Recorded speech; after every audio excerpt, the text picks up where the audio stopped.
Hablemos de la cofradía de los hermanos de la costa. Atención.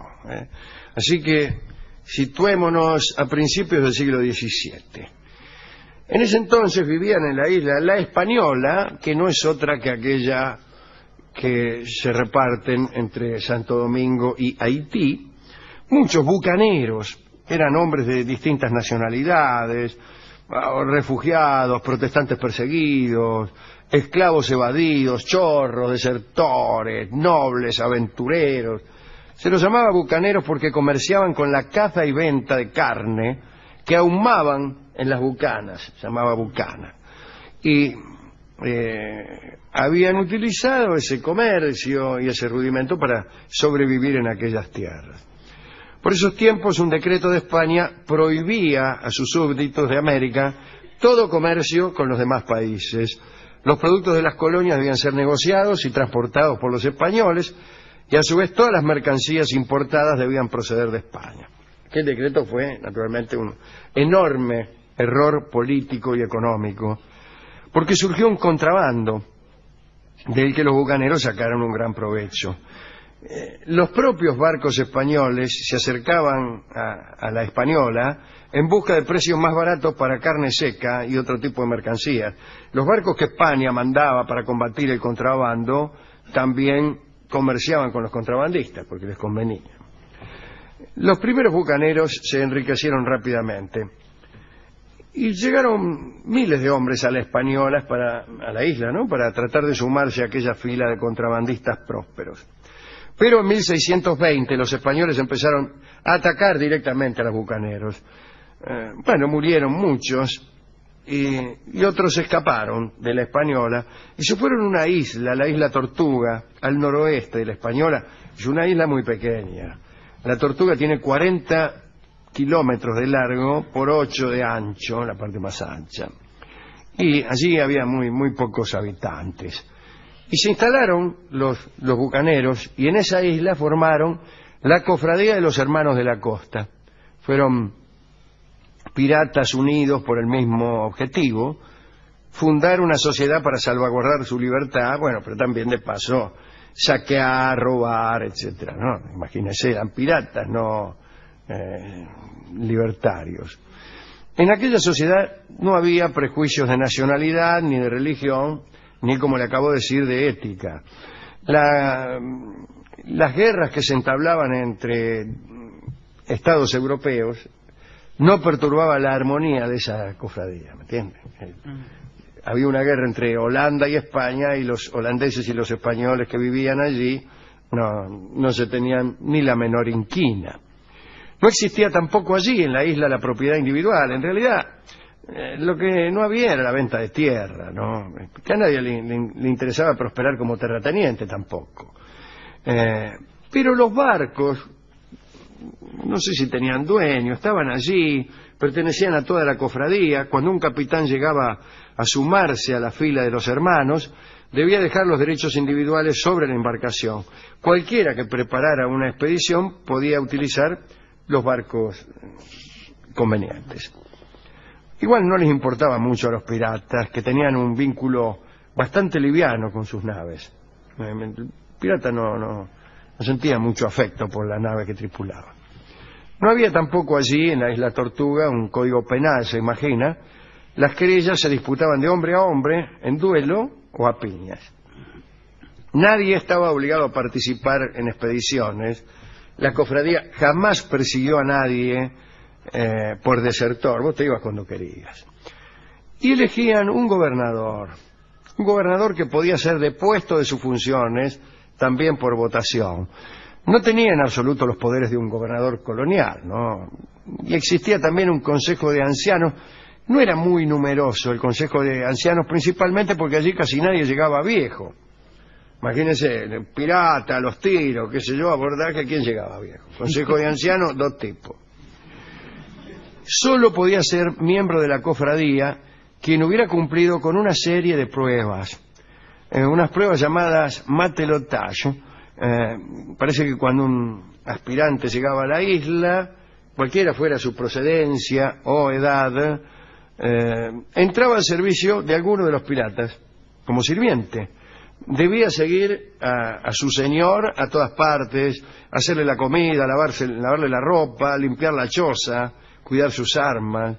Durante los combates debía mantenerse al lado del pirata y protegerlo.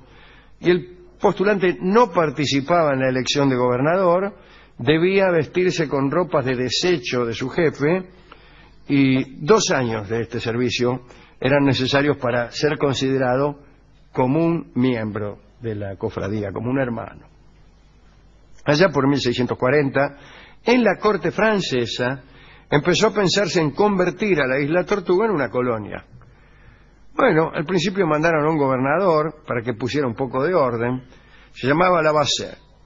Era un capitán muy hábil y se le ocurrió, a pesar de que él venía en representación de la corona francesa, hacerse miembro de la cofradía.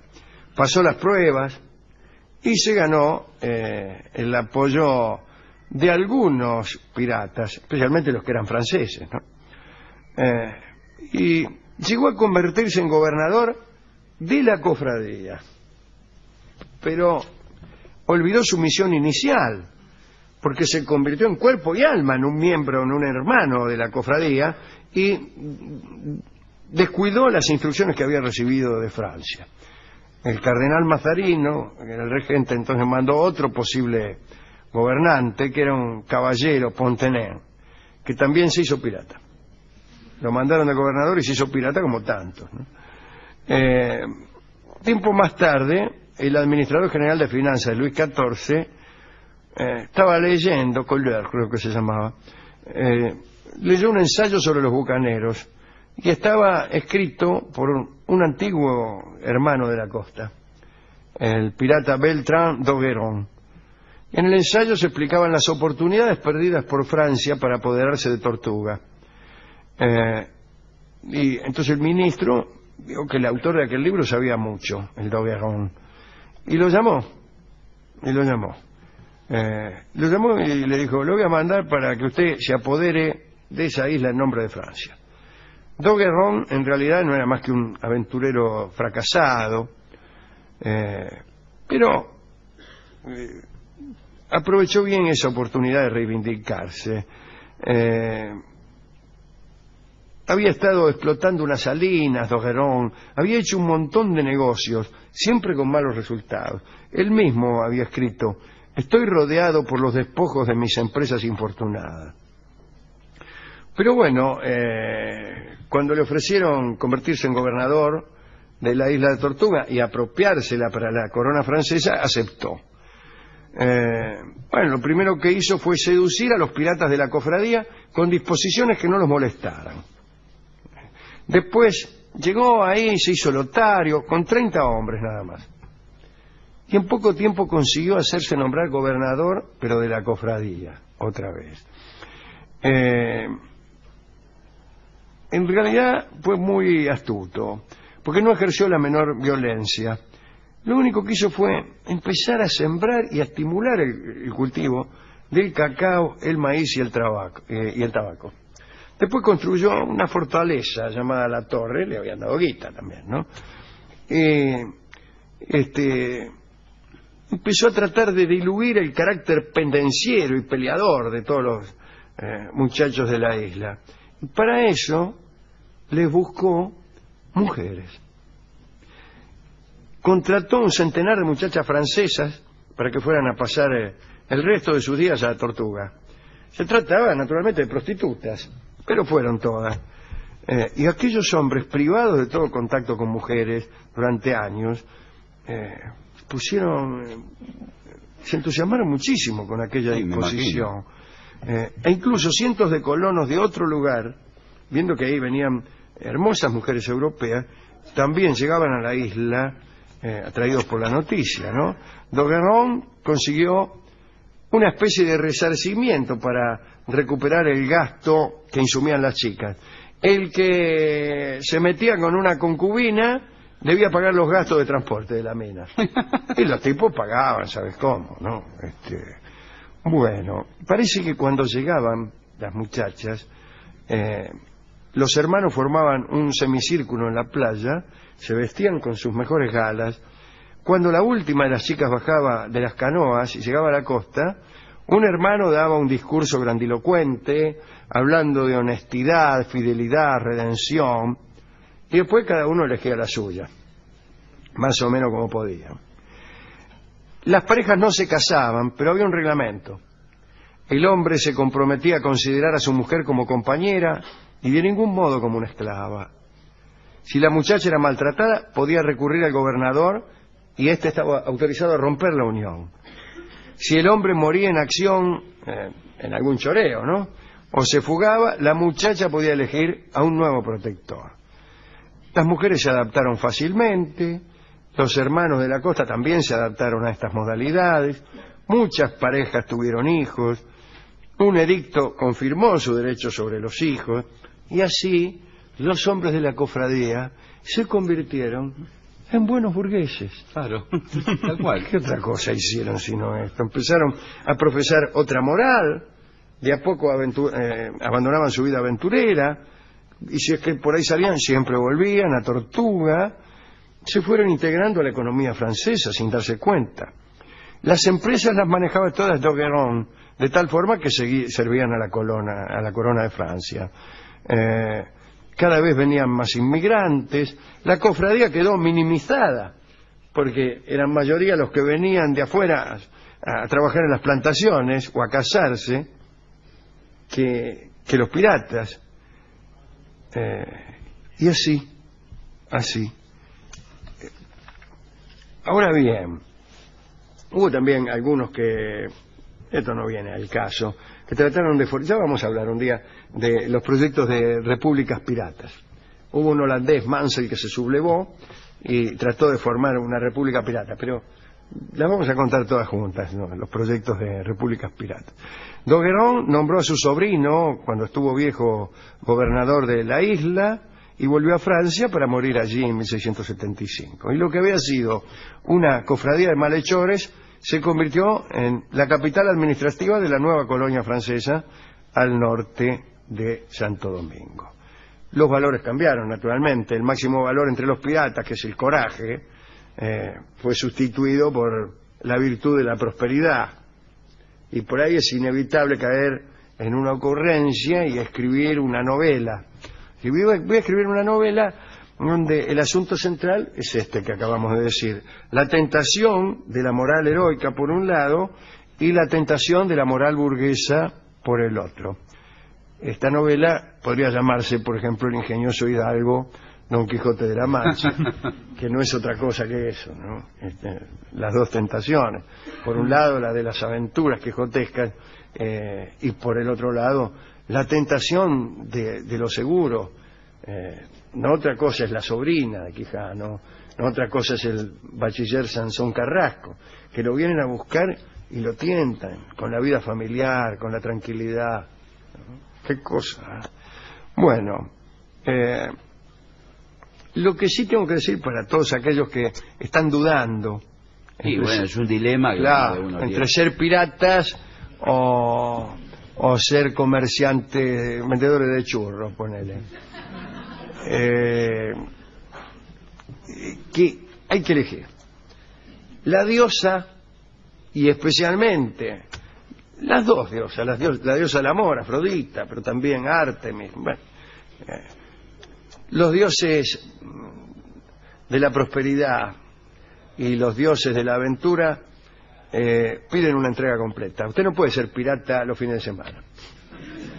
Y de lunes a viernes usted trabaja en la caja del Banco Cooperativo Casero.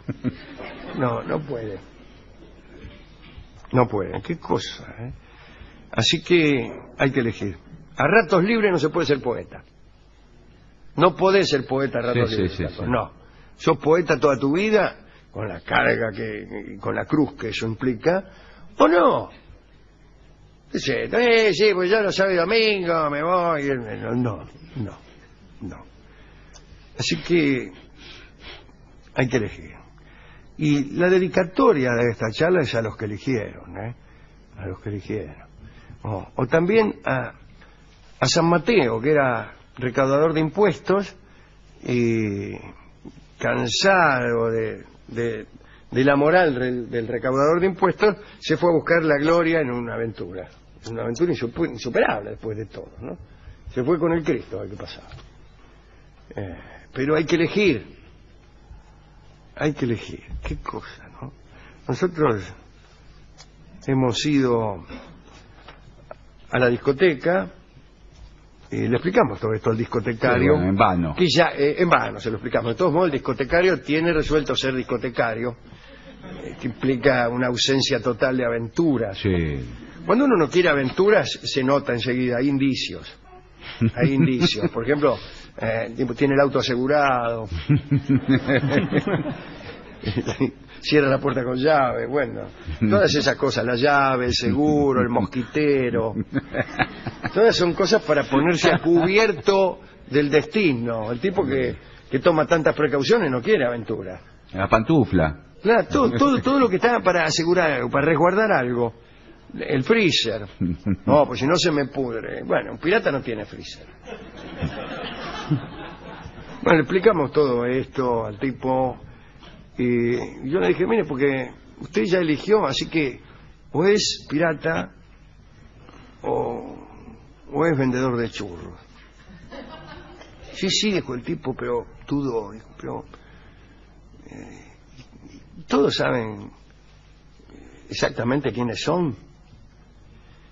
Y yo le dije que no sabía, pero después me di cuenta que el que no sabe quién es no es pirata. El pirata tiene que saber. Pero... Puede ser del otro bando. Sí. Pero pirata no. Pero pirata no, claro. Sin embargo, cuando venía para acá me encontré con otro amigo que me dijo, no, en realidad nadie sabe quién es. Nadie sabe quién es. Yo no le creí del todo, yo no sé. Sí, me quedé con esa duda. Para saber quién es uno, para saber quién es usted, quién es Gillespie, y para saber quién soy, me hice con un disco que grabó hace muy poquito Karina Biorlegui, donde hay una canción que se llama justamente Soy. No sé si pirata o burgués, pero soy. Escucharemos a Karina, que nos dirá quién es ella a través del tango Soy. Adelante.